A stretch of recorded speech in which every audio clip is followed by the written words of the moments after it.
Donc, je m'appelle Bertrand, on a 3 enfants, l'aîné s'appelle Antoine, Victor et la petite dernière, Violette. Donc, mon histoire elle est assez simple, elle représente finalement ce que beaucoup de parents veulent vivre, une grossesse, avoir des enfants, qu'on a souhaité avec mon épouse assez jeune, enfin, entre 25 et 30 ans, mais très vite on s'est rendu compte qu'on avait des soucis de fertilité. Comment j'ai vécu le moment où j'ai découvert que j'étais stérile? C'était en 2 temps. Il y a d'abord eu un soupçon par un spermogramme qui était plutôt mauvais, puis par cette tentative de fécondation in vitro qui n'a rien donné. Et c'est un cataclysme. Mon épouse, en fait, elle a été triste pour moi, frustrée pour elle, de se dire, comme je disais, que finalement, elle risquait de ne pas vivre de grossesse.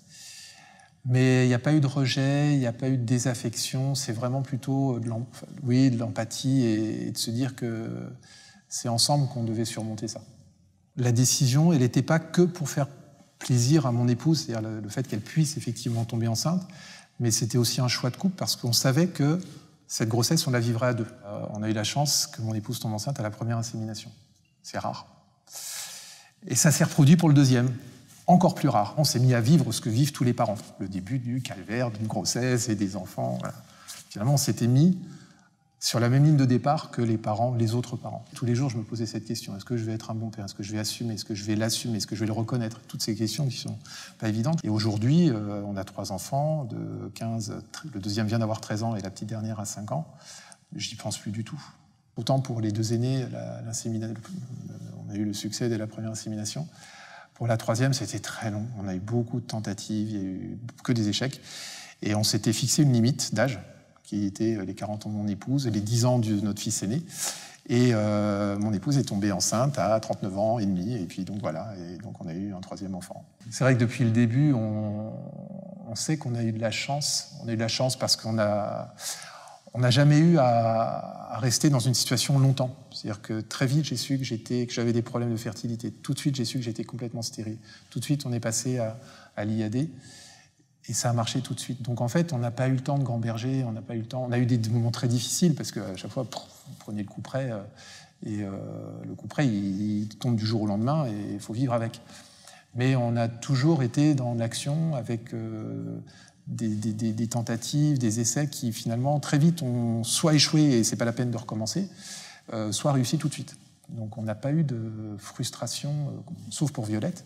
On n'a pas eu de frustration à se dire mais ça marche pas, on galère, on n'y arrive pas, c'est pas possible, et qu'est-ce qui se passe? Et ça aide beaucoup. Ça a créé avec les 2 aînés, ce sont 2 garçons, bizarrement une relation de proximité encore plus forte. On leur a très vite expliqué qu'effectivement je n'étais pas le géniteur, mais que j'étais leur père. Et pour l'instant, il n'y a pas non plus de volonté d'aller savoir qui a pu être leur donneur. Je comprendrais qu'ils se posent la question, mais je ne souhaite pas qu'ils le sachent. D'abord par respect pour le donneur, parce que c'est un engagement d'anonymat qui a été pris lorsque les donneurs, et ça continue pour l'instant à être comme ça, à donner. Et ensuite, je risquerais de prendre ça aussi pour à un moment donné peut-être un échec. Un enfant adopté, il a une histoire avec sa famille, sa mère ou son père avant d'être adopté. Là, il n'a pas eu d'histoire avec celui qui est son géniteur. Aucune. On leur a expliqué pourquoi on l'a fait, parce qu'on voulait vraiment avoir des enfants. Pourquoi on leur disait, au-delà de simplement, ça fait partie de leur vie, on leur dit c'est aussi important que vous le sachiez, parce que demain, s'il y a besoin d'un don de moelle osseuse, c'est des choses qui peuvent arriver, et que papa ne peut pas vous donner. Pourquoi? Alors, comment vous dire? Et ce n'est pas dans des moments difficiles qu'on veut qu'ils le découvrent. Pour les gens qui ne savaient pas la manière dont les enfants étaient nés, certains trouvaient qu'ils me ressemblaient à moi, parce qu'ils nous faisaient rire. Et après, oui, physiquement, ils ont une ressemblance avec leur mère. Après, de caractère, ils ont une ressemblance avec une partie de mon épouse, une partie de moi. C'est le caractère qui fait, finalement. Puis les mimiques, les façons de dire, de parler, de se comporter. Et c'est ça qui fait que ce sont nos enfants, c'est pas leur code génétique. Si j'avais quelque chose à dire aux donneurs, c'est juste qu'ils se disent que ce qu'ils font, c'est permettre à des familles de partir sur la même ligne de départ. Ensuite, de leur permettre de vivre une vie qui aura des bons côtés, des mauvais côtés. C'est la vie classique. Mais c'est de donner cette opportunité à des familles qui subissent une stérilité. Elle n'est pas choisie, cette stérilité. Alors, des gens qui sont dans ma situation, c'est vraiment de se demander qu'est-ce qu'ils feraient qu'ils ne le feraient pas, pourquoi ils ne le feraient pas. Voilà.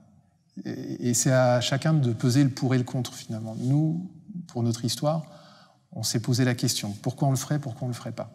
Et finalement, on voyait plus d'avantages à le faire qu'à ne pas le faire.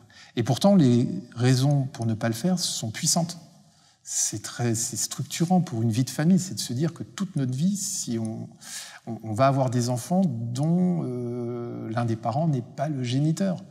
C'est loin d'être neutre. Est-ce que ça a modifié notre couple? Oui, beaucoup. Est-ce que ça a modifié le couple? Oui, énormément. Dans la relation qu'on a, on ne peut jamais oublier que ces enfants ont été des enfants, mais vraiment voulus. Je crois qu'il ne faut pas avoir peur, en fait. On est dans une époque où de plus en plus de familles vivent ce qu'on vit. Et le fait d'en parler dédramatise beaucoup. Et ça a permis à un ami de donner. Donc un ami qui a été donneur, parce qu'en plus il savait que ça nous a gagné du temps dans le process. Aujourd'hui, je suis heureux. Aujourd'hui, on est heureux. Aujourd'hui, on vit comme toutes les familles. Et avec 3 enfants, le quotidien, il est très très serré. Et c'est ça qui anime les journées et pas le reste.